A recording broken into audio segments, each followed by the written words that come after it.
1 juta, alhamdulillah. Oh ya. Tapi kalau ada yang sepuh beda, apalagi ibu-ibu ya, ceknya beda. Cek saldo. Kalau yang sudah tua banget beda lagi.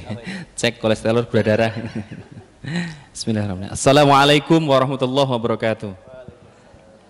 Assalamualaikum warahmatullahi wabarakatuh.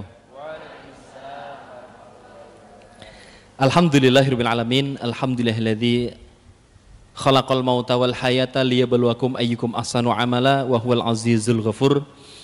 Asyhadu an la ilaha illallah wahdahu la syarikalah wa asyhadu anna Muhammadan abduhu wa rasuluhu la nabiyya ba'dah. Allahumma shalli wa sallim wa barik ala sayyidina wa maulana Muhammadin wa ala alihi wa ashabihi ajma'in. Amma ba'd. Qala Allah ta'ala fi kitabil karim, a'udzu billahi minasyaitonir rajim. Bismillahirrahmanirrahim. Innallaha la yughayyiru ma biqaumin hatta yughayyiru ma bi anfusihim. Teman-teman sekalian yang dirahmati Allah, Bapak Ibu yang kami hormati, para ustadz ustadzah yang kami hormati, para mubalik-mubalighah yang kami hormati, juga teman-teman jumbluan-jumbluwati yang hari ini masih ada yang baper dalam artian memang baper gitu ya, bawa perasaan gitu ya. Karena baper itu ternyata istilah yang baru dikenal tahun 2014 ke sini. Zaman saya ketika SD saya nggak kenal baper sama sekali. Mungkin perilakunya sama tapi istilahnya beda. Ya. Dulu ada galau, sekarang ada baper segala macam ya. Ternyata istilah itu terus berubah. Zaman saya dulu nggak kenal namanya kui. Santuy, kui ya dia. Kui. Sekarang macam-macam lah istilah itu. Nah, alhamdulillah hari ini ya teman sekalian yang jomblo-jomblo ya, walaupun ada yang baper tapi moga-moga hari ini bapernya hilang diganti dengan baper yang lebih baik lagi gitu ya. Tenang aja ya, jomblo itu bukan ujian ya, jomblo itu kutukan ya, yang sabar aja ya. Gitu. Dulu saya pernah diminta ngisi di Dirjen, kalau nggak salah Dirjen Kementerian Perhubungan lah, tapi di masjidnya, di DKM-nya. Saya ngobrol gitu ya. Saya tuh kepikiran kalau di bandara itu kan ada call attention ya. Gitu ya. Kalau keluarga penumpangnya itu keluarga, sapaannya begini. Dung dung dung ting. Perhatian. Ya. Penumpang pesawat dengan nomor penerbangan sekian silakan masuk dalam pesawat. Itu kalau penumpangnya keluarga. Tapi kalau jomblo beda. Dung dung dung ting. Perhatian. Hari ini tidak ada perhatian. Ya. Anak jomblo ya. Alhamdulillah ya. Sabar ya. Alhamdulillah. Tapi jomblo itu bukan, sebenarnya jomblo itu bukan sendiri ya. Jomblo itu sendiri ya. Jomblo sendiri. Ya, pilihan ya. Pilihan sing ngenes kira-kira gitu ya. Baik teman sekalian, alhamdulillah syukur kepada Allah. Ibnul Qayyim memberikan penjelasan syukur itu ada 3. Yang pertama adalah mengungkapkan dengan lisan. Ya, paling tidak mengucapkan alhamdulillah. Yang kedua adalah meyakini dalam hati bahwa segala sesuatu yang kita rasakan, kita nikmati adalah dari Allah, bukan dari perusahaan kita, bukan dari teman kita, bukan dari orang tua kita, bukan dari teman kita, bukan dari pimpinan kita, bos kita. Enggak, semua yang kita rasakan, kenikmatan itu semuanya berasal dari Allah. Tidak boleh sedikit pun cacat dalam hal itu ya. Orang, perusahaan, bisnis itu hanya wasilah aja, hanya saran, tapi sumber kebahagiaan itu adalah dari Allah Subhanahu wa taala. Yang ketiga adalah bersyukur itu menurut ilmu Qayyim adalah memanfaatkan segala sesuatu yang Allah berikan untuk menjadi sarana bagi kita untuk lebih giat beribadah. Kalau kita diberikan waktu, ayo kita manfaatkan untuk kemudian lebih giat lagi beribadah. Itu nih bersyukur. Kalau kita punya harta, ayo kita gunakan harta kita sebagai sarana kita untuk lebih taat kepada Allah. Kalau kita punya anak ya yang sudah menikah, angkat tangan. Ya, yang sudah punya momongan, alhamdulillah ya. Yang belum menikah, masya Allah, ngangkat tangan aja berat banget ya, karena terlalu berat, banyak penderitaannya terlalu berat kayaknya itu ya. Kalau kita punya anak, maka cara pandang kita pada anak kita ini adalah jembatan untuk saya menuju akhirat yang lebih baik. Jadi dimanfaatkan untuk lebih dekat pada Allah. Kalau kita punya teman pun demikian, ya, kita manfaatkan segala sesuatu yang mengitari kita, yang kita rasakan untuk menjadikan kita lebih taat pada Allah. Ya, bahwa kemudian Allah berjanji la in syakartum ya la azidanakum wala in kafartum inna adzabil sadid. Kalau kita bersyukur pada Allah, Allah akan menambah nikmatnya. Ini kan Kalau kita bersyukur teman ya, tentang teman, siapa tahu Allah akan menambah teman-teman yang baik. Kalau kita bersyukur tentang harta kita, siapa tahu Allah akan menambah harta kita ya. Kalau kita bersyukur tentang waktu kita, mungkin Allah akan meluangkan waktu kita. Kalau kemudian kita bersyukur tentang istri kita, mungkin Allah akan menambah. Kalau istri belum ya. Menambah masalah mungkin gitu ya. Gitu. Jadi Allah akan menambah terus, Masya Allah gitu ya. Nah, maka kemudian kita bersyukur hari ini. Moga-moga duduk kita hari ini mungkin nggak lama gitu ya.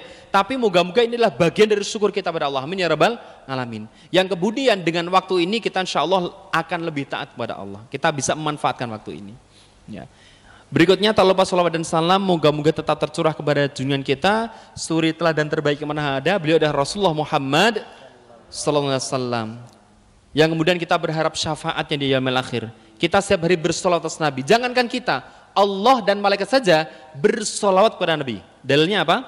Innallaha wa malaikatahu yusholluna 'alan nabi. Jadi Allah dan malaikat saja itu bersolawat atas Nabi. Ya, tapi fungsinya lain. Kalau Allah bersolawat kepada Nabi, Allah sedang mencurahkan kasih sayangnya, mencurahkan rahmatnya kepada Nabi. Tapi kalau kita bersolawat ke Nabi, ya itu dalam hati kita sedang berdoa, ya Allah, moga-moga dengan salawat ini, moga-moga kita nanti akan bersama dengan orang yang kita cintai, yaitu Nabi. Amin ya rabbal alamin. Ya, kita akan minum ya air dari telaga Nabi. Ya, kita akan mendapatkan syahwat. Kita bisa berbicara dengan Nabi. Ya, kita bisa ngobrol dengan beliau. Kita bisa memeluk beliau. Harapannya begitu. Ya. Ada seorang penulis buku namanya Michael Hart, dalam bukunya 100 tokoh paling berpengaruh di dunia, dia menulis tokoh-tokoh ya yang luar biasa di dunia ini, dan buku ini cukup kontroversi. Kenapa? Orangnya tidak muslim, tapi ketika dia menulis tokoh-tokoh yang hebat, dia menempatkan Rasulullah sebagai nomor 1. Padahal orangnya tidak muslim. Tapi ketika nulis sejarah para tokoh, maka dia tidak bisa memungkiri bahwa Rasulullah itu manusia yang terbaik yang pernah ada, yang paling berpengaruh hingga sekarang. Karena dia dari manapun itu Rasulullah itu sempurna. Bukankah Allah tegaskan, wa man yantiqu 'anil hawa in huwa illa wahyu yuha. Yang dilakukan Rasulullah itu tidak ada yang karena hawa nafsu. Semuanya karena bimbingan wahyu. Maka Rasulullah itu manusia yang maksum, manusia yang terjaga dari dosa. Ya. Jangankan jiwanya, tubuhnya aja wangi. Jangankan tubuhnya, jangankan keringatnya, air liurnya, ludah Rasulullah itu bisa untuk obat para sahabat. Ada satu ketika seorang sahabat itu sakit mata karena luka perang, kemudian Rasulullah itu mengambil ludahnya, dioleskan ke mata sahabat itu, langsung sembuh seketika. Tapi tolong jangan coba-coba di sini ya. Bro, kenapa bro? Belean nih, abang banget nih. Wah, nanti pedetan gitu loh. Ini tak idoni gini. Itu bukan sembuh, tapi katarak mulanya. Hati-hati. Itu khusus Rasulullah. Ya, itu khusus Rasulullah. Ya. Ya, sejak lahirnya sampai belum meninggal sempurna kehidupannya. Maka jangan pernah bertanya ujiannya Rasulullah kaya ngopo. Ujian paling berat ya Rasulullah. Sabarnya kaya ngopo. Manusia paling sabar itu Rasulullah. Ya. Ya, contoh kehidupan yang sempurna itu adalah Rasulullah. Maka sejak kecil dia beda dengan yang lain. Jadi kalau ada yang mempersamakan masa kecil Rasulullah dengan kita, saya sedih banget rasanya. Lawang lahirnya aja beda kok. Ya. Malam bercahaya ya, seperti siang hari. Kemudian patung-patung itu berjatuhan, dan jatuhnya ternyata kalau gempa itu kan jatuhnya acak, ternyata enggak. Dalam sejarah itu dikatakan jatuhnya itu ternyata patungnya itu kepala duluan, nyungsep. Api Majusi padam. Jadi lahirnya Rasulullah itu spesial. Ya, manusia yang spesial ya luar biasa. Ya, gitu. Dilihat dari manapun Rasul itu sempurna. Oke, dilihat dari apa coba? Kepala negara terbaiknya Rasulullah. Belum memimpin ya negara-negara, bukan negara lain, negara-negara. Belum punya panglima perang, belum punya qadhi, belum punya hakim, segala macam komplit. Beliau kalau disebut sebagai kepala negara, maka kepala negara terbaik itu adalah Rasulullah. Apalagi coba? Beliau adalah seorang tetangga terbaik Rasulullah. Seorang ayah terbaik Rasulullah. Seorang kakek, Rasulullah punya cucu enggak? Punya, kakek terbaik itu Rasulullah. Seorang suami, Rasul punya istri? Punya. Ya. Luar biasa, ya kan? Suami paling romantis itu ya Rasulullah. Ya. Ibu-ibu yang sudah nikah kalau dipanggil sama suami gimana, Bu? Paling mesra, Bu. Paling romantis deh. Biasanya pas tanggal tua. Karena udah nggak punya duit. Jadi punyanya gombal-gombal aja gitu ya. Paling mentok itu bebek ai gitu ya. Mungkin karena bebek sama ayam gitu ya. Bebek ai. Rasulullah tuh enggak, Rasulullah tuh menyebut fisik istrinya. Bayangkan, menyebut fisik istrinya. Ya Humairah, wah yang kemerah-merahan. Bayangkan, seorang suami menyebut istri dengan sebutan fisik istrinya. Ya Humairah, wah yang kemerah-merahan. Nah ibu-ibu, bapak, nanti kalau manggil istrinya, kalau gendut, panggil fisiknya. Endut-endut, nah gitu ya. Panggil endut-endut. Ya. Jangan ya Humairah, enggak pas, kenapa? Lah wong Bantul ya. Wong Bantul, wong Jogja, wong Indonesia itu daerah tropis ireng ya kan. Ya Joya Humairah tapi bukan, lebih romantis lagi, bukan Sauda ya. Ya Hajar Aswad ini. Ya, batu hitam berarti ya. Tapi batu hitam banyak yang nyari. Di mana? Di Ka'bah. Saya doakan moga-moga yang sudah maupun yang belum, moga-moga segera bisa ke tanah suci. Amin ya. Kenapa? Karena haji dan umroh adalah panggilan Allah, betul? Maka saya doakan teman-teman sekalian segera dipanggil oleh Allah ya. Kok nggak diaminkan ya? Oh ya, dipanggil ke tanah suci ya, amin ya. Nah, saya manggilnya teman-teman saja ya. Teman-teman sekalian yang dirahmati Allah, jamaah sekalian yang dimuliakan Allah. Perkenalkan nama saya Cahyo, saya asli Bantul. Saya dulu sering bal-balan neng para samnya, Dwi Windu.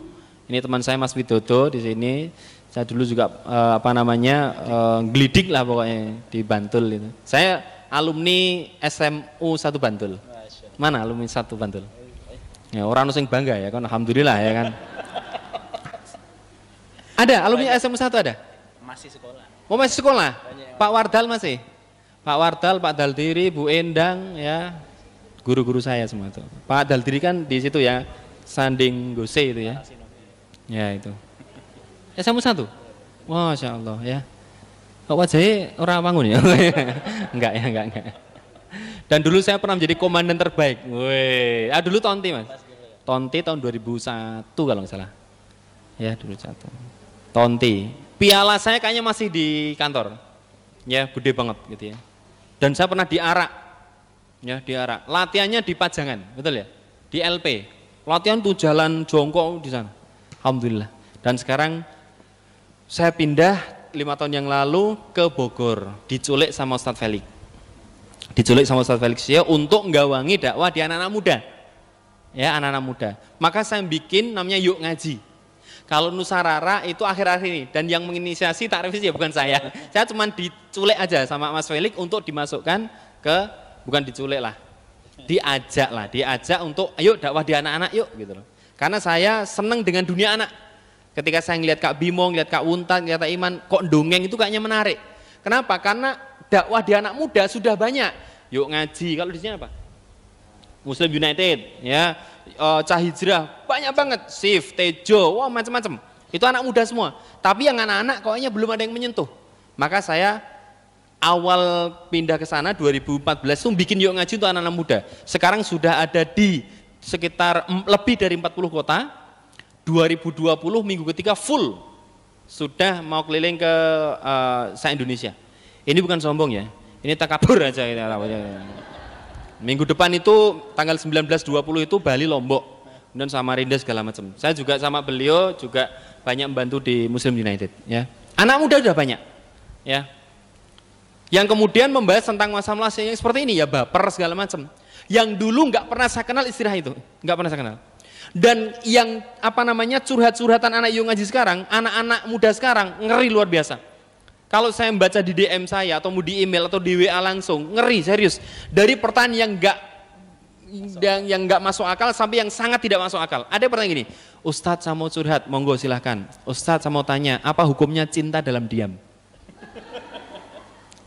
Ya saya jawabnya gimana ya? Kalau cinta dalam diam ya nikahnya dalam angan, ya bilang gitu.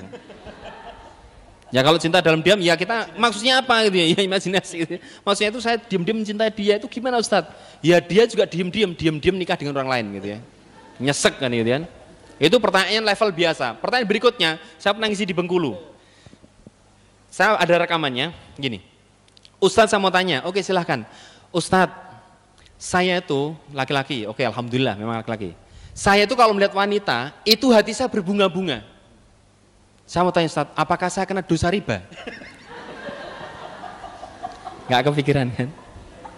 Serius, saya pernah ditanya, Ustadz saya itu laki-laki kalau ngelihat wanita itu hatinya berbunga-bunga. Apakah saya kena dosa riba? Ya karena ada bunganya tadi itu loh. Bener, saya itu ditanya, ya Allah, sampai sebegitunya. Pertanyaan berikutnya, Ustadz saya mau menikah, alhamdulillah. Undangan sudah saya sebar, oke. Terus booking catering sudah, gedung sudah kita pesan. Terus gimana? Kayaknya saya batal nikah. Lu kenapa? Karena beberapa tahun yang lalu calon istri saya ngaku baru saja berzina dengan laki-laki lain. Jadi bayangkan, semua udah dipersiapkan, undangan sudah disebar segala macam. Harus bagaimana, Ustadz? Oke, pertanyaan yang keempat, ngeri lagi, Ustadz saya wanita karir, oke, saya beberapa bulan ini sudah menikah, oke, terus gimana? Awalnya kami bahagia, terus gimana? Saya sekarang kok rasanya pengen bunuh diri, lo kenapa? Karena saya ini wanita karir, kebetulan ketika saya pulang ke rumah, saya mendapati suami saya selingkuh dengan laki-laki lain. Suaminya selingkuh dengan laki-laki lain. Jadi awalnya suaminya itu gagah, sekarang menjadi laki-laki aliran tulang lunak, laki-laki presto gitu ya. Parah, jadi kena virus LGBT gitu ya. Ya, virus pemikiran, virus sosial lah gitu ya. Maka mbak-mbak kalau mau tahu ya, laki-laki itu gagah benar itu gampang. Gampang. Bukan hanya di masjid. Lihat pada saat musim hujan, kelihatan itu. Gagah gitu kan. Ototnya gede banget. Kalau ditanya, "Mas mau nanya, toiletnya di mana?" Di sana. Oh, ini ototnya keluar semua. Kalau musola di mana? Wah, itu saking ototnya pengen pamer otot. Tiba-tiba ada petir. Nah itu biasanya laki-laki aliran tulang lunak itu ya. Ya, hati-hati. Ya. Kalau teman-teman pilih yang six pack, kayaknya sekarang malah pilih yang gendut-gendut kayak kita ini ya. Ya. Kita bukan six pack, itu 6 month, 6 bulan. Ya 6 bulan. 6 month ya 6 bulan. Karena laki-laki gendut itu katanya laki-laki yang setia. Mbak-mbak yang mau punya suami cari yang gendut. Insya Allah itu setia. Loh kenapa? Karena laki-laki yang gendut itu adalah laki-laki yang tidak mudah mengejar wanita lain. Yakin. Jangan kan ngejarin, melakukan ngaps ya. Ya. Ya. Dan yang kedua laki-laki yang gendut biasanya tipikal yang penyayang. Woy. Karena kalau ada makanan dia bilang sayang kalau nggak dimakan gitu ya. Jadi kalau nonton Liga Inggris cemilanya bukan kacang tapi tumpeng gitu ya. Liga Inggris mana MU? Woi, Liverpool? Nah, ya. Saya Persiba ya. Ya, saya Liverpool. Alhamdulillah. Nah, dakwah di anak-anak muda itu menghadapi permasalahannya begitu apa ya? Sangat berbeda dengan dakwah zaman dulu gitu ya. Makanya alhamdulillah Allah Subhanahu wa taala memberikan satu aturan, satu panduan ya dalam surat An-Nahl ayat 125. Ud'u ila sabili rabbika bil hikmah wal mau'izatil hasanah wajadilhum billati ahsan. Serulah kepada jalan Rabbmu dengan hikmah. Salah satu penjelasan hikmah dari Ustaz saya, hikmah itu salah satunya adalah berbicara sesuai dengan bahasa kaumnya, berbicara sesuai dengan frekuensi siapa yang mau kita ajak bicara. Kalau saya bicara dengan anak muda, maka saya membawa materi seperti ini, ada baper, ada segala macam gitu ya, ada move on, ya segala macam. Kenapa? Anak muda, ya. Kalau baper itu terkait dengan hal yang negatif, maka baper kalau zaman sekarang ya anak-anak muda, ya Allah saya dulu serius nggak kenal hanya baper, ya. Baper dikit-dikit sedih gitu ya, ngeliat tahu isi nangis gitu ya. Ngeliat tahu isi aja nangis, anak zaman sekarang, laki-laki zaman sekarang ngeliat tahu isi, ngeliat tahu susuri nangis bu. Kenapa? Tahu aja ada sinya, kenapa hatiku kosong gitu ya. Itu anak zaman sekarang. Ya. Bapernya minta ampun, ditawari, Mas jajan apa Mas? Mie ayam. Oh mie ayam, kok nangis toh Mas? Baru diputus oh. Enggak, no. Kok nangis? Enggak. Mau makan Pak? Mie ayam Pak. Oh, minumnya teh manis apa teh tawar? Saya nggak perlu yang manis, yang penting setia. Wah, apa sih gitu? Itulah bapernya anak zaman sekarang. Hujan lebat banget dia itu ngeyup, tapi yang basah pipinya gitu ya. Nah, itu. Lihat orang gendut gitu ya, itu nangis. Kenapa? Karena ingat mantannya itu loh. Karena mantannya katanya kayak granat gitu ya. Lemu banget gitu ya, kayak granat ya. Kok nangis ya? Aku ingat mantanku. Lu kenapa? Gendut. Lu kok gendut nangis? Ya aku bayang gede kok granat. Kalau dia jatuh, duer itu. Kemudian ledakannya itu mengenai mataku. Kucek mataku. Aku pengen melupakan dia, tapi ketika aku buka mataku, dunia itu semua hitam putih yang berwarna. Cuma bayang-bayang dia. Wah, ini. Gak usah dicatat Mas, gak dicatat ya. Gak usah. Nggak penting ya. Jadi bapernya minta ampun zaman sekarang itu. Nah, kondisi anak muda yang sekarang ini kemudian diperparah dengan hadirnya sosial media yang sangat liar, ya kan? Media sosial yang sangat liar luar biasa. Ya. Itu kalau saya dakwah di anak-anak. anak muda ya. Kalau saya dakwah di anak-anak beda lagi, saya pakai dongeng. Saya nggak mungkin ngisi anak-anak kayak gini, oh bubar kabeh. Maka saya pakai apa? Pakai dongeng, pakai namanya program Taman Kisah. Ya. Lihatlah pasukan Muhammad Fatih. Wah, burung ababil. Nah, duduk ababil emprit aja ya. Ya. Ya. Meteornya jatuh. Saya pakai gitu-gitu. Kenapa? Karena anak-anak. Kalau di sini kayaknya nggak mungkin ya. Apa wong edan gitu ya. Tapi kalau anak-anak masuk mereka seneng gitu ya. Nah, saya kemudian digandeng sama tadi Nusarara. Ya sebenarnya bukan kreator, saya hanya support saja ya di sana ya Nusarara. Ya. Kalau saya ngisi ibu-ibu beda, ibu-ibu sudah bau minyak angin, bapak-bapak sudah bau kerokan gitu ya. Biasanya saya materinya tentang husnul khotimah ya, azab kubur gitu ya. Ya, kuburan penuh dengan gas karena hidupnya ngegas terus gitu ya. Jadi ternyata dakwah itu beda-beda gitu loh. Walaupun kontennya sama, tapi cara penyampaiannya beda-beda. Nah, saya banyak dulu 4 tahun terakhir ini banyak di anak muda. Kemudian saya mencoba untuk kayaknya anak-anak perlu digarap. Karena kalau nggak digarap, sayang besok kalau sudah jadi remaja dia nggak siap. Maka imannya harus kita bina sejak kecil. Maka dihadirkanlah program-program untuk anak-anak. Nah hari ini saya ketemu dengan anak-anak muda kebanyakan, walaupun ada bapak-bapak ya ibu-ibu itu masih anak muda ya, 40 tahun yang lalu ya gitu, insya Allah masih kinyis-kinyis, semangatnya masih muda ya. Bicara masalah baper ya, kita bicara masalah baper yang negatif dulu ya, yang tadi ya sering gampang sedih gitu. Ya yang sering galau segala macam. Dan itu ada di zaman sekarang ini. Masalahnya macam-macam, masalahnya sedikit aja bikin baper banyak. Kenapa ya? Kenapa kemudian banyak anak muda sekarang itu gampang banget baper gitu ya? Karena mereka tidak punya prinsip hidup yang benar. Ya, baper itu kan perasaan ya. Tapi sebenarnya perasaan itu sangat dipengaruhi oleh pemikiran.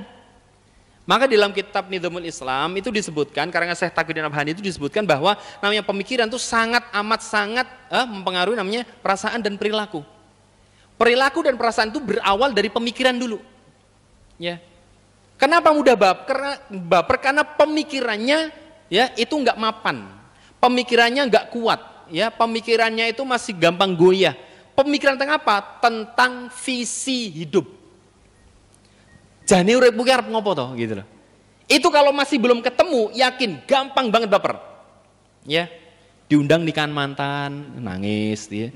Ya kalau diundang nikahan mantan, kalau pikiran sudah mapan, tenang aja. Pakai ya alhamdulillah pakai baju yang paling bagus, pakai celana paling bagus, pakai sepatu paling mengkilat, jangan lupa pakai samurai paling tajam gitu ya. Ya. Itu kalau kemudian mudah baper, kenapa? Karena dalam pikiran dia tidak tertanam visi hidup yang jelas. Dan kalau kita lihat dakwahnya Rasulullah itu pertama kali tidak pernah menyentuh masalah apa? Menawarkan harta. Rasulullah nggak pernah menawarkan harta. Abu Bakar masuk Islam ya, nanti tak kasih harta. Kan nggak begitu. Umar masuk Islam yuk, nanti tak kasih jabatan. Enggak pernah. Ali, nanti tak kasih wanita yang cantik. Enggak pernah. Rasulullah itu datang untuk mengubah bagaimana pola fikir para sahabat. Maka kalau sudah pola fikir, visi hidupnya benar, maka nanti rasanya, perasaan kita itu akan mengikuti. Ya. Kenapa Bilal bin Rabah ketika disiksa segala macam kenapa kuat? Ya, padahal secara perasaan bisa aja dia sedih, dia bisa. Tapi kenapa dia kemudian justru dia punya timbul kekuatan? Kenapa? Karena pikirannya sudah lurus, visi hidupnya sudah benar. Ya, maka kalau mau nggak baper, baik itu baper yang negatif maupun baper yang bawa peran, maka yang harus kita tanamkan pertama kali adalah visi hidup yang benar. Apa itu? Ya, jadi membedah yang namanya kalau dalam bahasa kita itu al-uqdatul kubra, simpul yang besar harus kita bedah. Apa itu? 3 pertanyaan yang mendasar tentang kehidupan harus kita pecahkan. Yang pertama, dari mana hidup kita? Yang kedua, untuk apa hidup kita? Yang ketiga, setelah hidup mau kemana? Ini 3 ini kalau sudah terjawab, maka visi hidup kita sudah mantap nanti. Pernah nggak kita menjawab, hidup kita dari mana ya? Dari Allah. Oh, emang kok kenapa percaya Allah? Karena Allah itu ada dalam Quran. Kenapa percaya Quran? Karena Quran itu adalah wahyunya Allah. Kenapa percaya Allah? Karena Allah itu disebutkan dalam Quran. Ya, kenapa percaya Quran? Karena Quran itu wahyunya Allah. Ya, saya mau tanya, kenapa percaya sama Allah? Karena Allah itu dalam Quran. Muter-muter nggak jelas. Itu berarti keislaman dia, visi besar hidup dia bisa jadi hanya karena ikut-ikutan. Kebetulan ya, bapak ibunya Islam, sehingga Islam hanya sekedar warisan, gampang goyah. Maka visi yang benar itu dengan cara apa? Berpikir. Ya. Maka nanti akan menemukan namanya visi hidup yang benar. Itu kalau kita bahas tuh panjang, tapi intinya bahwa penting sekali menjawab dan membuktikan bahwa Allah itu ada, sehingga hakul yakin surga neraka pun juga ada. Ya. Dari mana kehidupan? Bagaimana caranya? Yuk kita amati alam semesta ini. Ya. Jadi aneh kalau ada orang yang mengatakan dunia ini tidak ada sang mencipta. Itu aneh. Itu nggak masuk akal sama sekali. Contoh, Mas Iqbal tiba-tiba jalan-jalan. Di depan sono ada tulisan pakai kerikil, Love Iqbal. Yang terfikir pertama kali di benak Mas Iqbal apa? Sopo sing noto watu iki? Enggak mungkin. Wah, luar biasa, ada dengan sendirinya. Enggak mungkin. Mesti sopo itu ngaing-ngaing wae lho, noto Love Iqbal gitu ya. Akhirnya dibalas lagi. Sopo kowe? Wah, pakai kerikil. Habis itu sampai jadi ratan gitu ya. Jadi dalan ya kan. Hanya sekedar batu yang tertata, akal kita mengatakan ini siapa yang menciptakan, siapa yang menata, apalagi dunia seisinya yang begitu teratur. Gitu loh. Ya ini. Jadi keberadaan Allah itu harus kita yakini, ya, benar-benar hakul yakin Allah pasti ada. Yang pertama. Yang kedua, untuk apa hidup? Dan yang terakhir adalah kemana setelah hidup. Ini harus kita pecahkan. Kalau enggak yakin, gampang banget akan baper. Kenapa Sumayyah, seorang wanita yang kemudian ditusuk dari kemaluan sampai tembus perutnya, dia mempertahankan keislamannya karena dia yakin betul setelah hidup ini ada ya sesuatu yang lain di sana. Yakin betul ada surga di sana, maka dia karena yakin ya, maka dia pun mempertahankan iman dia. Persis misalnya, contoh sederhana, misalnya diumumkan di Jamasbah, pengumuman besok pagi yang sholat subuh di jamaah ya akan disediakan soft pertama 10 juta. Jadi tiap tempat sujud 10 juta. Soft kedua 5 juta, soft ketiga 1 juta, soft yang terakhir mungkin 500.000. Kira-kira besok pagi penuh nggak? Yakin penuh deh. Kenapa? Karena mereka melihat nyata besok pagi 10 juta. Bahkan mungkin jam 2 sudah penuh. Saking pengen di depan. Nginep bahkan. Kalau pun nginep. Nek perlu bayari wong ya kan. Kowe aja teko ya. Tak bayar 500.000 ning aku ngarep dhewe. Nah gitu ya. Saking sangat nyata melihat nama 10 juta. 10 juta bro gitu ya. Jogja 10 juta Masya Allah itu so gawe angkringan papat mungkin ya. Ya. Maka para sahabat itu ketika memahami surga persis kayak memahami 10 juta itu. Yakin nyata ada. Padahal itu sesuatu yang gaib. Tapi ketika sudah yang menyampaikan Rasulullah, yang disampaikan melalui kemudian ada di Al-Quran juga, maka yakin betul bahwa surga ya persis nyatanya kayak 10 juta. Nyata betul, yakin betul pasti ada. Maka mereka tahu ujung perjalanan mereka, ya Allah, ya perjuangan mereka, jihad mereka segala macam, itu mereka berharap akan mendapatkan sesuatu yang di sana itu. Ini visi hidup, bukan di dunia. Ini visi hidup. Bukan visi hidup apa? Menikah, itu bukan visi hidup. Ya, bukan visi hidup. Itu target hidup, oke. Tapi visi hidup itu sampai yang akhirat. Jauh, itu visi hidup. Itu yang pertama. Ya. Kenapa para sahabat itu sangat yakin betul bahwa Konstantinopel akan ditaklukkan? Kenapa? Visi hidup mereka sudah benar. Meyakini bahwa segala sesuatu yang disampaikan Rasulullah itu mesti benar, pasti terjadi. Cuman masalahnya mereka mau ikut atau tidak. Ya, visi hidup itu begitu. Ya.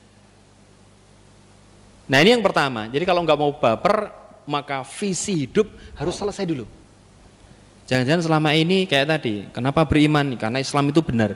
Kenapa percaya Islam? Karena Islam dibawa oleh Rasulullah. Kenapa percaya Rasulullah? Karena Rasulullah itu ada dalam Quran. Kenapa percaya Quran? Karena Quran itu wahyunya Allah. Kenapa percaya Allah? Karena Quran karena Allah ada dalam Quran. Kenapa percaya Quran? Karena Quran wahyunya Allah. Muter-muter nggak jelas. Maka harus kita buktikan betul bahwa Quran itu hakul yakin, ini bukan karangan Rasulullah, ini bukan karangan orang Arab, ini bukan karangan manusia, tapi yakin betul Quran itu adalah wahyunya Allah. Maka seluruh informasi pasti benar adanya. Pasti benar adanya. Mau terbukti di dunia atau di akhirat, pasti benar adanya. Ya. Jadi itu namanya visi hidup. Visi hidup itu di mana? Dalam pikiran kita. Tapi pikiran ini yang nanti akan berpengaruh kepada rasa kita, kepada perilaku kita. Contoh sederhana, puasa itu enak nggak? Mungkin nggak enak, lapar gitu ya segala macam gitu ya, lapar banget. Tapi misalnya gini, ibu-ibu yang sering belanja gitu ya, buka bersama di rumah, beli macam-macam. Biasanya dibeli apa, Bu? Kalau mau buka bersama?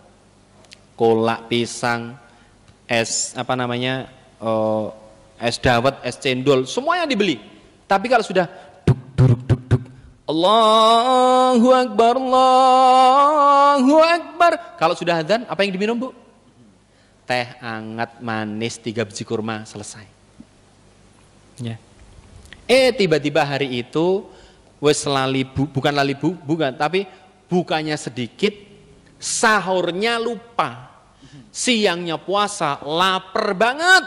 Tiba-tiba kepikiran. Masuk kamar mandi. Ya, teman-teman mungkin yang SMA gitu ya. Sudahlah hari itu juga Masya Allah gitu ya. Dan kalau dulu biasanya saya pura-pura nyelam terus ya gitu ya. Pengalaman ya. Pas waktu kecil ya gitu.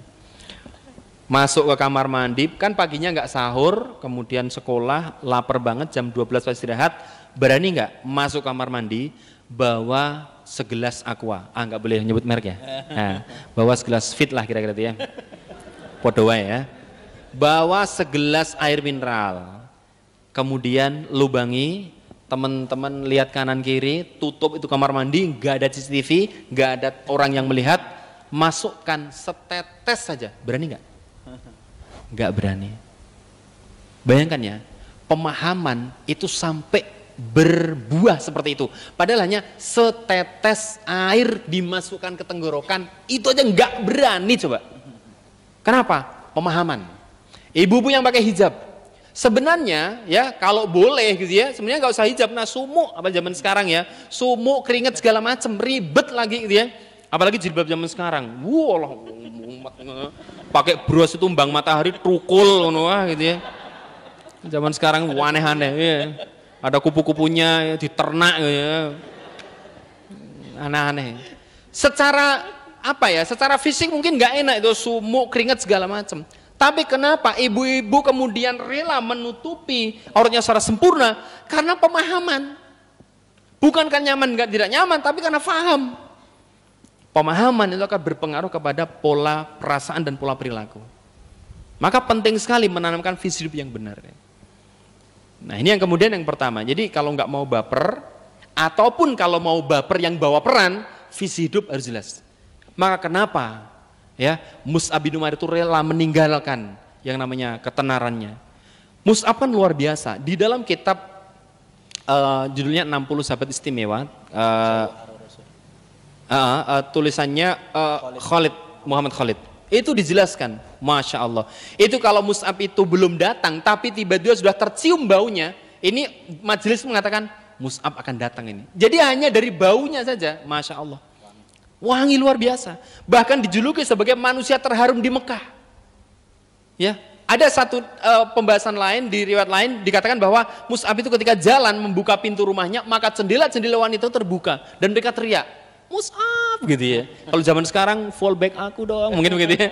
Gitu ya. Kan dulu belum ada gitu ya. Iya. Mereka tuh kalau mungkin mereka wanita, Mus'ab nikahi aku, kalau dia seorang ibu, Mus'ab jadilah menantuku. Mungkin begitu.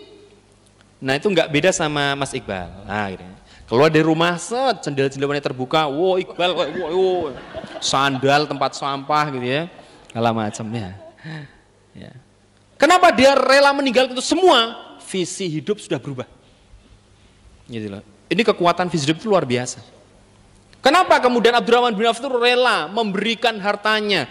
Di saat orang lain itu menumpuk-numpuk harta, Abdurrahman bin Auf justru sedekahnya luar biasa. Pada saat perang Tabuk beliau mensedekahkan 500 ekor kuda. Satu ekor kuda itu paling murah itu 50 juta 100 itu paling murah, ya.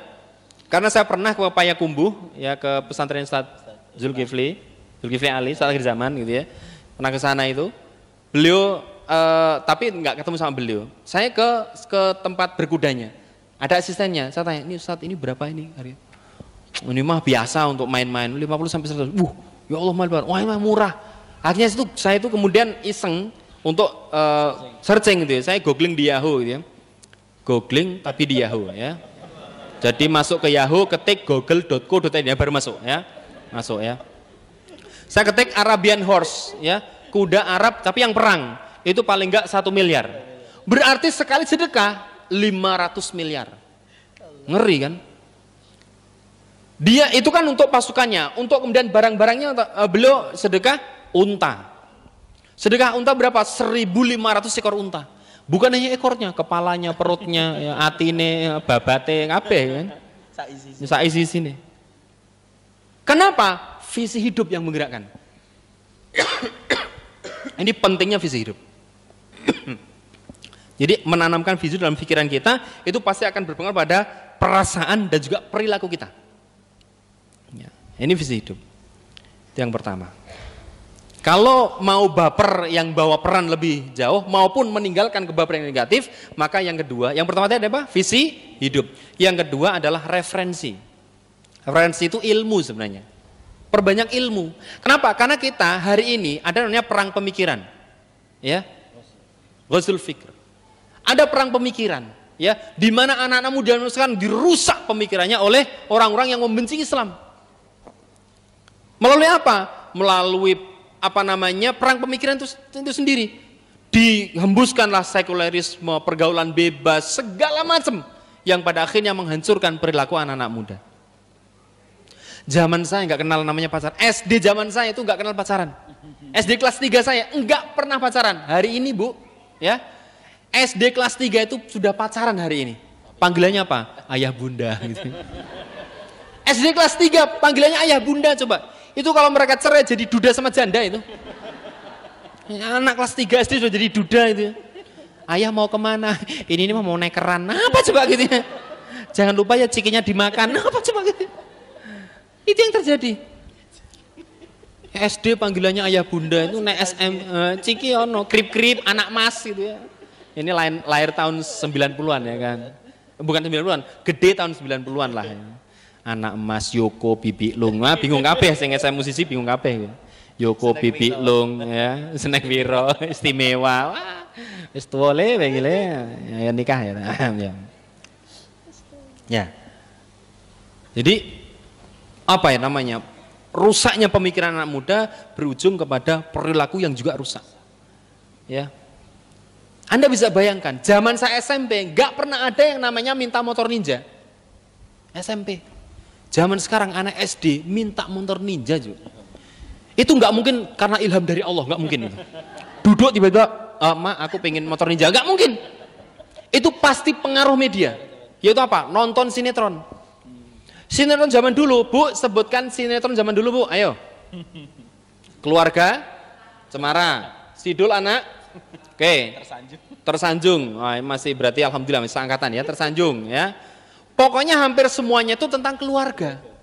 Dulu itu kalau kita nonton sinetron itu langsung gimana? Langsung ingat keluarga. Wah, nggak rapopo miskin, yang penting itu kayak keluarga Cemara, seneng rasanya. Anaknya soleh-soleh, bantu wong tua. Dulu begitu. Sekarang nggak ada, jarang banget sekarang itu. Kenapa? Semua cinta-cintaan. Lihat saja tuh, ganteng-ganteng sering gila gitu ya. Anak jajanan gitu ya. Anak sangit, nah gitu-gitu ini. Ya. Yang mengajarkan sesuatu yang sebenarnya tidak pantas dilakukan oleh orang-orang yang kemudian masih remaja seperti itu. Dan itu ditonton oleh anak-anak. Ngeri sekarang. Ya, dulu mulai mungkin kalau jam dulu ada apa dengan cinta, yang kemudian sekarang Dilan ya. Oh, segala macam lah gitu. Yang paling ngeri yang kemarin 2 garis biru itu kan. 2 garis biru, Bu. Kalau ibu-ibu pasti tahu. 2 garis biru apa, Bu? Apa? Tanda kehamilan. 2 garis biru. Dan itu yang memerankan anak SMA. Ngeri kan? Yang dulu ketika, kalau dulu kan zamannya, dulu tuh tabu gitu loh. Dulu tuh nek dolanan tuh yo dewe-dewe itu loh. Kalau yang cowok itu biasanya tembak-tembakan. Cileke nek bentek ya gitu, gubak sodor gitu ya, cimbenteng segala macam. Cileke tembak-tembakan, nek gede rawani nembak. Itu zaman dulu. Zaman dulu begitu.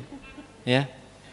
Kalau yang ibu-ibu zaman dulu itu yeye, mentali, engklek, Sunda Manda, pasaran gitu ya. Maka zaman dulu ibu-ibu itu kalau dulu itu masih tahun 90-an, zaman sekarang mesti pintar masak. Kenapa? Zaman dulu mainnya masak-masakan. Zaman sekarang mainnya di sini. Ya. Anak zaman sekarang, cewek-cewek zaman sekarang, ya Allah, membedakan lengkuas karo jawe ra iso kok. Endi sing lengkuas, endi sing jahe, ora iso. Kenapa? Semua di sini. Saya punya ponakan, itu punya game ngasih makan kucing. Meong, meong, meong. Apa coba gitu ya? Meong, meong, meong. Nanti kalau misalnya lupa ngasih makan, mati. Yo di restart wae gitu ya. Lah kalau kita enggak, dicakar, digrawut segala macam, dulu begitu. Maka mental orang zaman dulu itu sangat berbeda dengan sekarang.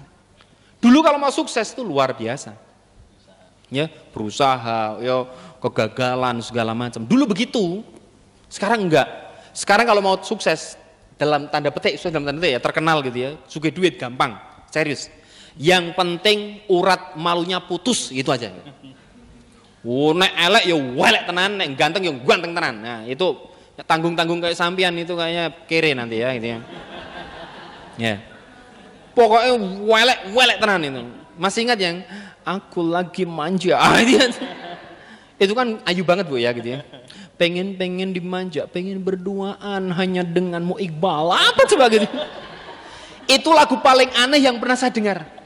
Dan anehnya saya hafal. Ya. Ya. Itu yang terjadi. Pokoknya kalau hari ini yang penting itu nggak punya rasa malu, Anda akan diundang kemana-mana. Tapi cepat meroket, tapi juga cepat jatuh, tenggelam. Terus kayak gitu. Zaman dulu enggak, dari pondasi, sukses di pondasi, pelan-pelan, terus gitu dong. Zaman dulu nggak ada baper, sekarang ada baper. Macam-macam sekarang itu. Ya. Maka kalau kemudian kita tidak punya ilmu, bahaya ini. Kita bisa kemudian tadi terserang namanya virus pemikiran barat tadi. Pergaulan bebas, pacaran nggak apa-apa, ya kan hanya kan nggak sampai berzina, cuman bonceng-boncengan. Jadi ada alasan apa? Pacaran yang syar'i, masya Allah. Pacarannya bukan malam minggu tapi malam Jumat, gitu ya. Pacaran di kafe tapi depan musola. Gitu. Yang satu pakai peci, yang satu pakai jilbab, gitu ya. Panggilannya bukan bebek ayah tapi ukhti akhi, masya Allah. Ukhti. Jadi makhraj dulu jelas ya, harus itu tahsin dulu ya. Ukhti, ya akhi, masya Allah. Ya, mengawalinya dengan kita buka pacaran itu dengan bacaan basmalah itu. Nah perlu yasinan sekalian ya kan. Ngerayunya juga pakai rayuan ayat. Wah. Sesungguhnya, ukhti, iya akhi, sesungguhnya penciptaan langit dan bumi itu cantik luar biasa, manis luar biasa. Tapi saya yakin di dunia itu yang manis hanya ada 3. Yang pertama apa? Yang pertama adalah madu. Oh madu. Yang kedua apa? Yang kedua adalah gula. Yang ketiga apa? Yang ketiga adalah tebu gitu ya. Ya. Ih jahat banget. Oh kamu juga jahat loh. Ya, mati makanya ya. Ya. Dan itu nggak kita kenal di zaman sekarang. Jadi tidak ada namanya islamisasi mas, nggak ada. Pacaran ya pacaran, ya nikah ya nikah, beda. Pacaran beda dengan ta'aruf. Ya. Pacaran beda dengan ta'aruf. Nanti kapan-kapan saya yakin di sini banyak sekali event-event tentang ta'aruf segala macam. Kalau saya mengatakan pacaran Islami itu saya sama dengan mengatakan judi Islami. Judi tapi Islami, judi syariah. Bapak-bapak sekalian, rapatkan softnya. Jangan lupa sedekahnya. Jadi istilahnya semua diganti semua. Mari kita mulai judi kita hari ini dengan bacaan basmalah. Ya, yang menang ucapkan alhamdulillah. Yang kalah ucapkan astagfirullah. Pulang moga-moga semuanya barokah. Wopo gue kan. Enggak ada. Tidak boleh yang namanya hak dan batil itu dicampur aduk. Talbisul hak bil batil. Ya, tidak boleh mencampurkan yang hak dan batil. Segelas teh itu kalau dikasih setetes racun menjadi racun. Nah, hari ini perang pemikiran itu pelan-pelan terus dimasukkan ke dalam pemikiran anak-anak muda. Pada akhirnya anak muda enggak kerasa ternyata sudah mengikuti agama mereka, mengikuti kebiasaan mereka. Kemarin tuh tahun baru segala macem gitu ya, ngeri luar biasa perang pemikiran. Ya enggak apa-apa lah, itu kan toleransi. Toleransi itu ya silahkan aja, silahkan ya Anda rayakan, tapi kami akidah kami begini, monggo silahkan. Bukan kemudian mengikuti dan mencampur adukkan, itu bukan toleransi, itu namanya campur aduk. Ya, pertama visi hidup, yang kedua ilmu, yang referensi. Setelah kemudian punya itu, yang berikutnya adalah relasi. Relasi itu apa? Jamaah, teman, kelompok, apalagi ya, komunitas. Jadi kalau mau berperan, kalau mau bawa peran, jangan pernah sendiri-sendiri. Harus berjamaah. Ya, harus berjamaah. Kenapa? Rasulullah punya kebiasaan, ya, Rasulullah punya kebiasaan bukan hanya Aus dan Khazraj, bukan hanya Muhajirin dan Ansor. Rasulullah itu bahkan setiap orang itu sering dipersaudarakan. Contoh, misalnya Abu Ayyub al-Ansori itu dipersaudarakan dengan Uqbah. Contoh, Abdurrahman bin Auf dipersaudarakan dengan Syad bin Rabi. Dipersaudarakan. Rasulullah tidak pernah membiarkan mereka sendiri-sendiri. Kenapa? Karakter kaum muslimin itu berjamaah. Ya. Wa'tasimu bihablillahi jami'a wa la tafarraqu. Kan begitu. Perintah yang pertama apa? Ya ayyuhalladzina amanu taqullaha haqqa tuqatih wa la tamutunna illa wa antum muslimun. Bertakwa, kemudian menjaga ketakwaan kita untuk sampai akhir hidup kita istiqomah, ujung-ujungnya apa? Meninggal dalam kondisi Islam. Yang pertama. Yang kedua apa perintahnya? Wa'tasimu bihablillahi jami'a wala tafarraqu. Diminta untuk berpegang teguh pada Allah, berjamaah, jangan bercerai-berai. Kenapa? Karena yang namanya maksiat punya pola, namanya taat punya pola. Ya. Kambing yang dimakan oleh serigala adalah kambing yang terpisah dari rombongannya. Maka maksiat pun demikian, taat juga sama, punya pola sendiri-sendiri. Ini pola taat itu begini. Berjamaah, bareng-bareng, itu namanya pola taat. Tapi kalau maksiat sendiri-sendiri, setan itu lebih ya gampang untuk menggoda kita saat kita sendirian.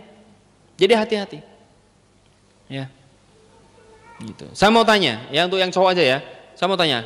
Dulu, punten ya, ketika dulu mungkin masih jahiliyah, belum ngaji, mungkin begitu ya. Saya mau tanya, nonton film porno itu enak sendirian atau berjamaah? Wah, ya pengalaman berarti kalau sendiri. Ada yang jawab berarti pengalaman berarti ya. Ya. Oke. Ternyata nggak mungkin nonton film BF, tau BF ya, film perjuangan ya gitu ya. Itu nggak mungkin berjamaah ya, teman-teman nanti kumpul di balai desa ya, ini ada nonton film perjuangan, nggak mungkin begitu.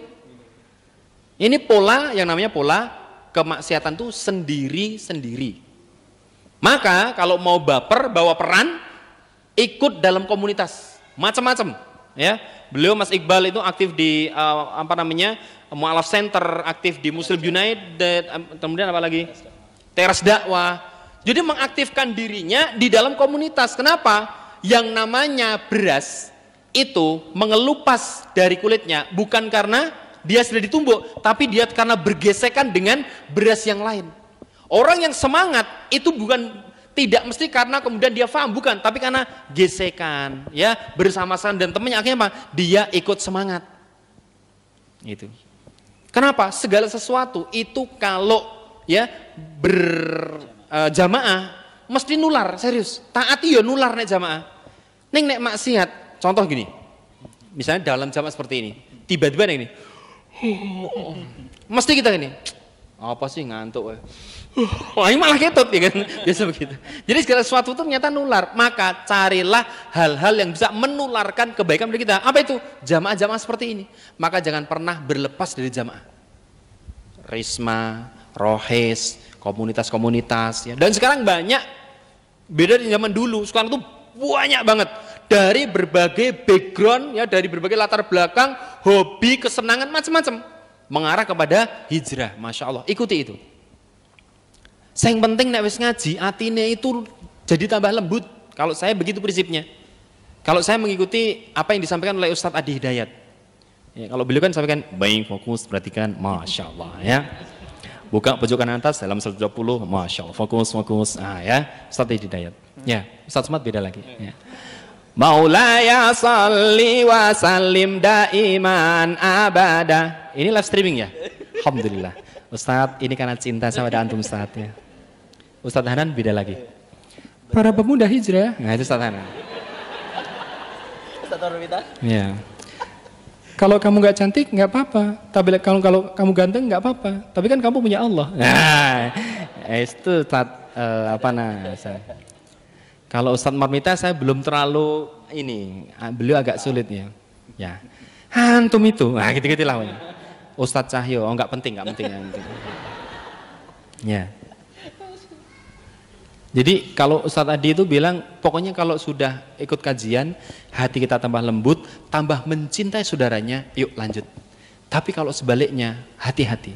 Ngaji kok tiba-tiba tambah merasa, gitu ya. Kalau saya punya prinsip, ini prinsip saya pribadi, merasa soleh bagi saya itu salah. Tapi merasa banyak salah, itulah kesolehan. Merasa kita, wah, ana khairu minhu. Kalau dulu kan ana khairu minhu. Kalau sekarang tuh nahnu khairu minhum. Jadi wis sombong ngajak-ngajak meneh. Hati-hati. Kalau kita hijrah, kita sedang ngaji, menikmati ilmu Islam, menikmati keindahan Islam, harusnya hati kita lebih luas. Kemudian kita nggak mau masuk surga sendirian, ayo bareng-bareng. Ya. Mungkin sedikit banyak perbedaan yang namanya juga itu juga diperbolehkan dalam hal yang boleh. Sing bener ngene apa ngene? Saya nggak salat. Tiba-tiba temennya setelah sholat, kowe iki ngopo lho, ket mau itak-itik kita. Aku dadi ra khusuk lho ngene iki lho aku ngene iki. Ngene lho, tumaknya ngene iki. Ngene ini ada dalilnya, ini ada dalilnya. Yang salah ini salah ini. Ya, iya, salah. Ini benar. Nah, sujudnya ada dua ya kan? Yang pertama lutut dulu baru telapak tangan baru jidat. Yang kedua telapak tangan baru lutut baru jidat. Sing salah ini bathuk sih kayak salah itu. Itu bukan sujud, itu nyungsep namanya. Ya, dalam bahasa Jawa apa ya? Gedusur namanya. Delosor namanya. Nah, ini yang kemudian kita pahami karena ingat bahwa yang namanya setan sejak kita belum hijrah dan sesudah punya komunitas atau sudah hijrah, yakin betul tidak pernah akan angkat koper untuk menggoda kita, nggak pernah akan. Kemudian waduh Mas Iqbal hijrah, wis gagal menggoda, nggak begitu. Setan akan membuat strategi lain untuk kita jauh lebih berdosa lagi. Kalau dulu dua orang pacaran digodanya sampai kemudian dikompori berzina, tapi kalau sudah nikah maka godanya apa? Dipisahkan, dicerai. Jadi setan punya banyak cara untuk kemudian mencari saudara-saudaranya. Dulu sebelum hijrah kita diminta untuk makan riba segala macam. Tapi kalau sudah hijrah tadi hembusan, bacaanmu lebih bagus. Kamu kan lebih soleh, kamu udah bija besar, kamu lebih soleh, ngapain sama dia? Mulai ada keakuan. Maka bisa jadi dosanya jauh lebih besar. Kenapa? Itu namanya kibru. Apa itu? Sombong. Sombong itu ada dua, yaitu apa? Batrul haq, yang kedua ghamtun nas, yaitu apa? Menolak kebenaran dan merendahkan orang lain. Itu dosanya lebih besar dan tidak akan masuk ke dalam surga. Ngeri luar biasa. Nah, ini yang harus kita perhatikan. Maka yuk supaya kemudian gesekan-gesekan itu menjadikan kita positif, kemudian kita keberperannya lebih besar, maka hiduplah dalam jamaah. Bukannya hidup dalam jamaah, mencari ilmu dalam jamaah, bukan, tapi dengan jamaah itu melakukan hal yang ketiga, yaitu apa? Reaktualisasi. Kalau sudah punya jamaah, punya ilmu segala, yuk ayo dakwah. Gitu loh. Visi hidup bener, referensinya sudah banyak, temennya sudah ada, reaktualisasi atau dakwah. Kenapa? Ceritakan Islam kemana-mana. Jangankan Islam, loh kita itu kalau kulineran, Masya Allah kita ceritakan kemana-mana kok. Bro, sotonya bro, enak banget. Saya mau tanya, makanan paling enak yang pernah ibu makan apa bu? Oh, teman-teman yang masih muda, yang biasanya kafe-kafe. Orang tahu. Wah, kere tenan jebule ya. Ya, Masya Allah, ya Insya Allah. Tapi tenang ya, orang yang miskin-miskin ini katanya Insya Allah ya, hizabnya cepat gitu ya. Bagi kita kan dunia cuma titipan. Tapi orang tahu titip nang aku ya kan itu. Sithik ya kan. Boyo sing akeh nek titip ya kan. Katanya ya dunia kan cuma lewat, ini ora tau mampir gitu ya. Gitu ya. Makanan paling enak Arab, misalnya udon marugame yang segini-segini itu loh, mie-nya yang masakan Jepang, yang kalau makan nih Ora leren-leren tuwa banget gitu ya. Wah enak banget misalnya gitu. Wah ada lamb chop, ada sate. Wah ya Allah satenya enak banget bro. Ini crunchy, ini crispy. Wah enak. Nggak punya uang, tak jajan ke, tak traktir wis. Itu hanya makanan loh bu, Pak, teman-teman sekalian. Hanya makanan. Misalnya tempat wisata, bro keren banget bro ini gini. Semua diceritakan. Itu hanya tempat wisata. Kenapa? Bagi kita spesial. Kita ceritakan pada orang lain. Pertanyaannya, kenapa kita tidak pernah menceritakan Islam kita pada orang lain? Kenapa teman-teman yang nisa, yang putri, ibu-ibu sekalian tidak pernah menceritakan hijabnya pada orang lain? Bu, ayo berhijab bu. Kamu dalil apa? Saya nggak tahu dalilnya, tapi yakin. Ustadz bilang ini dalilnya, tapi saya nggak hafal. Tapi saya merasa tenang banget. Teman-temanku jadi baik. Bu, ayo berhijab. Jadi menceritakan kebaikan Islam dengan cara dia. Kenapa kita tidak pernah menceritakan kajian-kajian ini kepada orang lain? Jangan-jangan Islam kita anggap biasa sehingga kita tidak pernah menceritakan kepada orang lain. Sementara makanan, film, tempat rekreasi kita ceritakan kemana-mana. Mulai sosial media, melalui apapun, bahkan lisan. Ya, yang dibicarakan apa? Kuliner terus. Tapi kenapa Islam tidak pernah kita ceritakan? Jangan-jangan kita anggap Islam kita itu biasa aja. Ngapain diceritakan? Naudzubillah, tsumma naudzubillah. Maka bawa peran dengan apa? Dakwah, reaktualisasi, diceritakan kembali, didakwahkan kepada teman-teman kita. Kenapa? Ini Islam keren banget. Islam yang kemudian mengubah dunia ini, yang mudah hidup kita itu Islam. Kenapa kita tidak ceritakan pada orang lain? Nah, ini bawa peran. Kita perannya selalu di situ, membawa ya keindahan Islam itu kepada siapapun. Tapi tentunya lagi-lagi kembali ayat tadi, An-Nahl 125, ya dengan kapasitas kita masing-masing. Bukankah Muhammad salah? Ya Muhammad salah, bukan Muhammad salah bukan ya, namanya Muhammad salah ya. Namanya Muhammad Salah gitu ya. Itu pemain Liverpool. Liverpool masih juara 1, selisih 14 dengan Leicester City. Kemarin baru menang 1-0 ya Piala FA. Tapi tetap Persiba lagi. Muhammad Salah, gara-gara Muhammad Salah itu menunjukkan sujud dia di lapangan luar biasa. Dia tidak pernah berdakwah, "Woi, aku adalah Islam." Enggak, dia cuma ngegolkan selebrasi dengan sujud. Mohon maaf, saya tidak melihat dia pada sisi wah itu kan kapital. Enggak, saya tidak melihat itunya. Saya melihat bagaimana dia ya mengekspresikan dia seorang muslim dengan sujud di tengah lapangan ketika baru menggolkan. Dan ternyata apa? Itu berpengaruh pada supporter ya bola di lapangan itu. Bahkan katanya beberapa catatan itu mengatakan bahwa gara-gara mereka melihat Muhammad Salah, Islamophobia di Inggris itu turun. Pemain bola hanya dengan sujud saya coba. Ya. Habib Nurmagomedov. Saya tidak akan bahas tentang petarungnya, menembung ke aurat, enggak, saya enggak akan bahas itu. Saya akan bahas ketika dia mengatakan Alhamdulillah. Dia mengungkapkan dengan lantang Alhamdulillah. Kemudian dengan ekspresi, enggak ada apa-apanya, Allah segalanya. Dengan kapasitas dia sampaikan, saya itu Islam loh, tapi dengan gaya dia. Berperan. Tentu ngefek banget sampai kemudian sosial media itu trending, Islam kuat, Masya Allah. Ibu-ibu yang bisa nyambel, ayo jadikan sambel sebagai dakwah ibu-ibu. Mungkin kita nggak akan bisa ngomong kayak Ustadz Abdul Somad, kayak Ustadz Hidayat, kayak Ustadz Feli, kayak Ustadz Hanan. Mungkin nggak akan begitu. Kenapa? Kapasitas kita mungkin nggak di situ. Tapi kalau kita ibu-ibu punya keahlian nyambel, undang tetangganya, Bu, ayo rujakan ke rumah saya. Ya, kebetulan ini saya mau ngetes sambel saya nih. Bismillah. Oh, udah ngumpul, ngulek sambel. Ada yang belum hijab. Ibu kemudian siapkan hadiah. Bu, belum berhijab. Jangan langsung, Ibu gak hijab ya? Ya Allah, kerak-kerak neraka jahanam. Ya astagfirullah gitu ya. Kalau nggak ibu pengen diulek rasanya gitu. Jangan, pelan-pelan.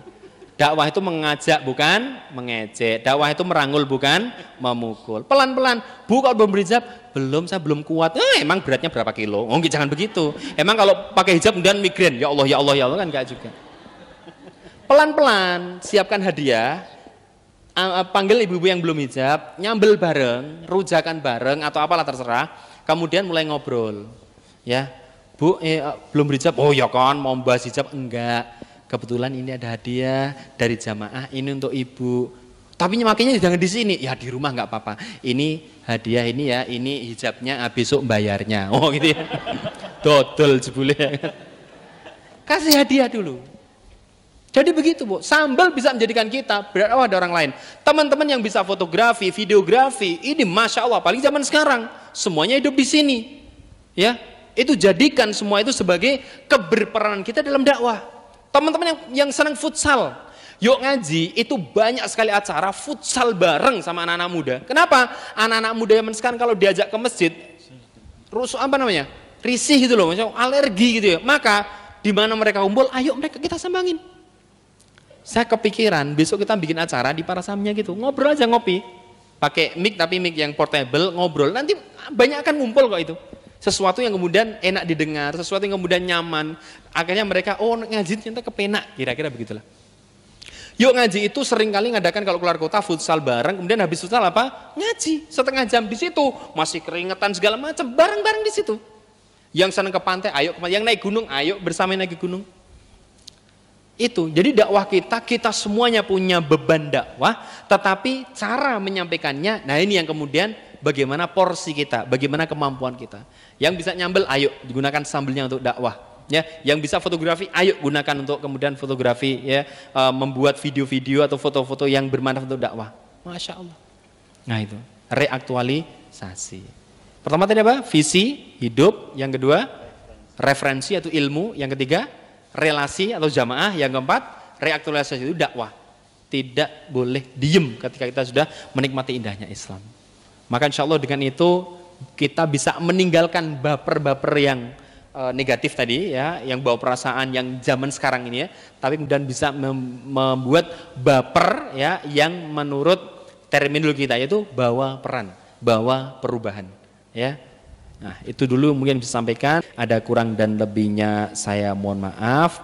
Pada intinya bahwa yang saya sampaikan adalah nasihat untuk saya pribadi juga. Ayo kita membangun visi bareng-bareng, ayo kita kuatkan jamaah kita, ayo kemudian kita bareng-bareng berdakwah, maka dengan itu insya Allah ya peran kita itu akan berujung ya kepada kebaikan, bukan hanya pada umat tapi kepada diri kita juga ya, yaitu kebaikan dunia dan akhirat. Demikian, ada kurang dan lebihnya semaaf. Kalau ada kekurangan itu dari saya, kalau ada kelebihan tolong dikembalikan ya. Demikian.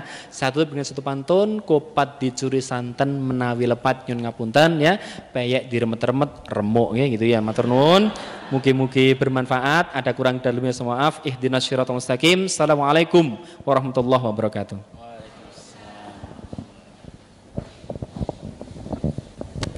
Luar biasa pencerahan dari beliau tentang apa itu baper ya. Nambah referensi teman-teman ya, alhamdulillah. Pokoknya sampai perutnya kotak-kotak ya, yang tadinya one pack jadi six pack beneran karena banyak ketawa. Tapi insya Allah menit demi menit yang telah kita lalui sangat bermanfaat dan insya Allah menambah referensi teman-teman ya. Bagaimana ternyata berperan itu nggak harus menjadi seorang Ustadz Abdul Somad ya. Maula, aku raiso niroke Mas. Tapi iso Ustadz Marmit. Kita, jadi kita harus berperan dari skup terkecil ya. Jadi sebelum kita berperan apa yang harus kita sebelum kita berperan, baik itu yang berperan melalui bakat-bakat kita, melalui jamaah kita, melalui komunitas kita ya. Dan itu sebelumnya adalah kita menghindari baper yang sebenarnya itu bawa perasaan, maka kita harus memiliki ilmu ya, memiliki visi hidup yang benar, memiliki tujuan yang benar, barulah kita bisa membawa perubahan. Maka teman-teman yang rahimahullah Allah, masih ada beberapa menit untuk bisa diskusi. Ada yang mau tanya nggak? Kira-kira, yuk diskusi ringan aja. Mumpung beliau Mas Cahyo, beliau praktisi ya, kalau beliau ini praktisi dakwah, jadi dia insya Allah paham benar bagaimana cara dakwah untuk anak-anak muda. Karena kita di sini mayoritas teman-teman Forba ini hidup di kalangan anak-anak muda ya, generasi 62 gitu kan. Insya Allah beliau ini praktisinya, silahkan bisa ditanyakan bagaimana cara mengambil peran masing-masing. Silahkan, ada problem-problem yang perlu dipecahkan. Kalau yang akhwat silahkan bisa ditulis yang mau tanya. Bagi yang ikhwan silahkan bisa tanya langsung. Ada? Sementara belum ada? Oke. Kalau tidak ada, Ustadz mau nanya. Dibalik ya kan. Mungkin itu yang bisa kita sampaikan. Insya Allah ilmu yang banyak sekali tadi, sangat luas sekali, dan sebenarnya tadi ilmu alat, bagaimana cara kita agar mengambil peran. Silahkan diterapkan tadi di ungkap ya, apa visi hidup kita, misi hidup kita, kemudian bagaimana cara kita tadi berperan. Tentunya dengan menambah referensi, menambah jejaring ya, teman ya, dan mari lelah berpisah, mari berjamaah. Jangan pernah sendiri-sendiri, karena maksiat punya pola yaitu sendiri-sendiri, dan takwa itu punya pola. Baik teman sekalian, kita sempurnakan kegiatan kita pada sore hari ini dengan berdoa bareng-bareng. Sebelum kita doa itu tidak langsung minta kebaikan-kebaikan. Biasanya kita awali doa itu dengan minta ampun pada Allah, karena kita banyak dosa, kita banyak banget dosanya. Maka yang pertama kita minta ampun pada Allah, yang kedua jangan lupa bersolawat atas Nabi ya. Mari kita awali dengan baca istighfar 3 kali. Astaghfirullahaladzim, astaghfirullah, astaghfirullah. A'udzu billahi minasyaitonir rajim. Bismillahirrahmanirrahim. Allahumma shalli wa sallim wa barik ala sayyidina wa maulana Muhammadin wa ala alihi wa ashabi jema'in birahmatika ya arhamar rahimin. Allahumma ighfir lil muslimina wal muslimat wal mu'minina wal mu'minat al ahya'i minhum wal amwat innaka samiun qaribun mujibu da'wat ya qadil hajat. Ya Allah, kami yang di tempat ini adalah hamba-Mu yang penuh dengan dosa, maka ya Allah ampunlah dosa kami ya Allah. Ya Allah, Engkau berikan kami mata, kami bisa melihat. Engkau berikan kami lisan, kami bisa bicara ya Allah. Tapi sering sekali lisan ini pernah melukai hati teman kami. Lisan ini pernah membentak anak kami. Lisan ini mungkin pernah menggunjing tetangga kami. Lisan ini pernah membicarakan keburukan orang lain. Lisan ini pernah berbohong kepada orang tua kami. Lisan ini pernah membentak ibu kami. Lisan ini pernah menyakiti, membuat sakit hati ayah kami. Maka kami mohon ya Allah, ampunilah dosa lisan kami Allah. Ampunlah dosa lisan kami Allah. Ampunlah dosa lisan kami Allah. Ya Allah, Engkau berikan telinga kepada kami. Kami punya telinga, kami bisa mendengar ya Allah. Kami tidak tuli ya Allah. Tapi sering sekali ya Allah, ketika ustadz kami, guru kami, teman kami, orang tua kami itu menasihati kami, kami pernah menutup telinga kami dengan kesombongan kami dan kami merasa paling benar. Maka ya Allah, kami mohon ya Allah, ampunlah dosa telinga kami ya Allah. Bukalah pintu telinga kami, bukalah pintu hati kami, supaya nasihat yang baik itu bisa masuk ke dalam hati kami dan jadi petunjuk bagi kami ya Allah. Ya Allah, kami mohon ya Allah, Engkau berikan tangan, kaki, kepala, semuanya begitu sempurna ya Allah. Tapi begitu banyak ya Allah maksiat yang melakukan dengan tubuh ini ya Allah. Maka kami mohon ya Allah, ampunilah dosa kami ya Allah. Rabbana dzalamna anfusana wa illam taghfir lana wa tarhamna lanakunanna minal khasirin. Ya Allah, kami juga memohon kepadamu ya Allah.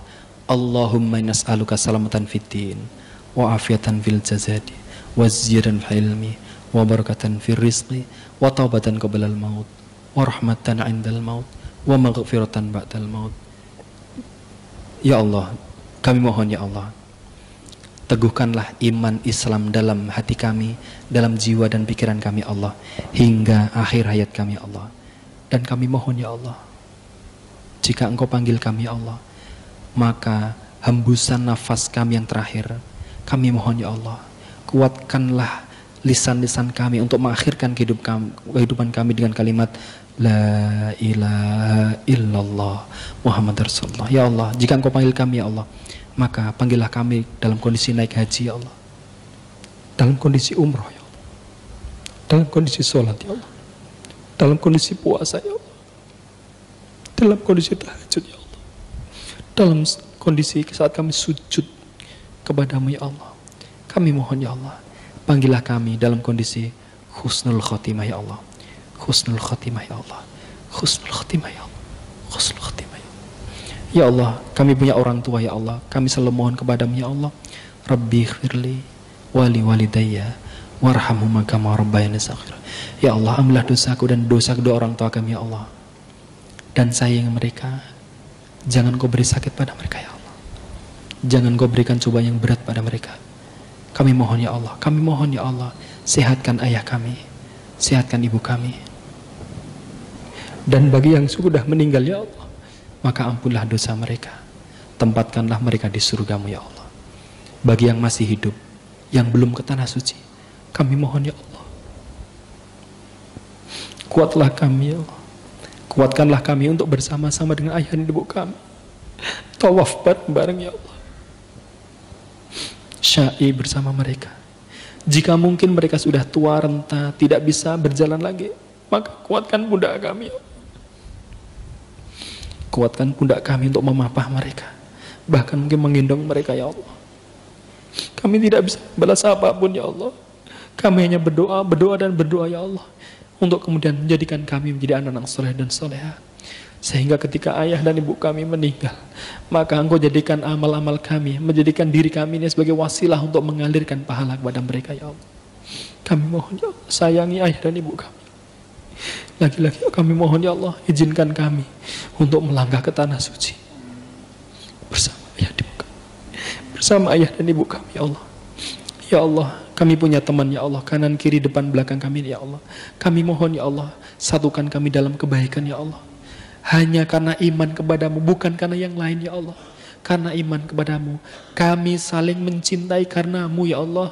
Maka kami mohon ya Allah, jadikan kami di dunia ini bersaudara ya Allah, dan tetangga di surgamu nanti ya Allah. Seandainya salah satu dari teman kami masuk surga, maka izinkan mereka untuk mencari kami yang mungkin telah dilempar dalam neraka ya Allah. Ya Allah, kami ya Allah mohon ya Allah, satukan kami dalam kebaikan dunia dan akhirat ya Allah. Ya Allah, kami punya impian, kami punya cita-cita ya Allah. Jika cita-cita itu menjauhkan darimu, maka jauhkanlah cita-cita itu ya Allah. Tapi jika cita itu mendekatkan kami kepadamu, maka dekatkanlah cita-cita itu ya Allah.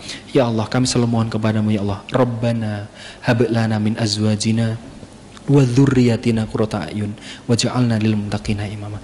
Ya Allah, jadikanlah pasangan hidup kami, keluarga yang sakinah mawaddah warahmah. Yang belum punya jodoh, maka sungguh ya Allah, dekatkanlah jodohnya Allah, jodoh yang soleh dan soleh ya Allah. Yang belum punya momongan, maka berikanlah anak yang soleh dan soleh ya Allah. Sungguh kami ya Allah mohon kepadamu ya Allah, keluarga yang sakinah mawaddah warahmah. Sungguh ya Allah, jadikan anak kami anak soleh dan soleha, yang kalau mungkin kami meninggal duluan, maka tiap hari anak-anak kami mendoakan untuk kami. Tiap hari anak-anak membacakan Al-Quran untuk kami. Anak-anak kami menjadi wasilah bagi kami untuk mendapatkan pahala darimu ya Allah. Ya Allah, kabulkanlah doa kami ya Allah. Allahumma arinal haqqa haqqa warzuqna ittiba'ah wa arinal batila batila warzuqna ijtinabah. Ihdinas siratal mustaqim. Ihdinas siratal mustaqim. Ihdinas siratal mustaqim. Rabbana atina fid dunya hasanah wa fil akhirati hasanah wa qina adzabannar walhamdulillahi rabbil alamin. Demikian, terima kasih, moga-moga Allah mengabulkan doa kita. Kami ucapkan jazakumullah khairan katsira kepada Mas Cahyo, Ustaz Cahyo yang telah memberikan luar biasa sentuhan pemahaman tentang dakwah, tentang berperan kita supaya menjadi pemuda di akhir zaman ini bermanfaat, nggak cuman ngebak-bak idunyo ya Mas. Ya, semoga kita semuanya bisa mengambil peran masing-masing setelah ini dan menerapkan apa yang telah Mas Cahyo tadi sampaikan, dan semoga apa yang telah kita usahakan pertemuan hari ini benar-benar bermanfaat untuk dunia dan akhirat kita. Allahumma amin. Saling mendoakan, semoga kita tetap bertetangga di dunia dan insya Allah nanti bertetangga di surga. Terima kasih dari saya selaku pembawa acara, Saifullah Nurul Mustafa, mohon maaf ya, tapi bukan Iqbal yang tadi dinyanyiin Mas saya ya. Terima kasih. Assalamualaikum warahmatullahi wabarakatuh.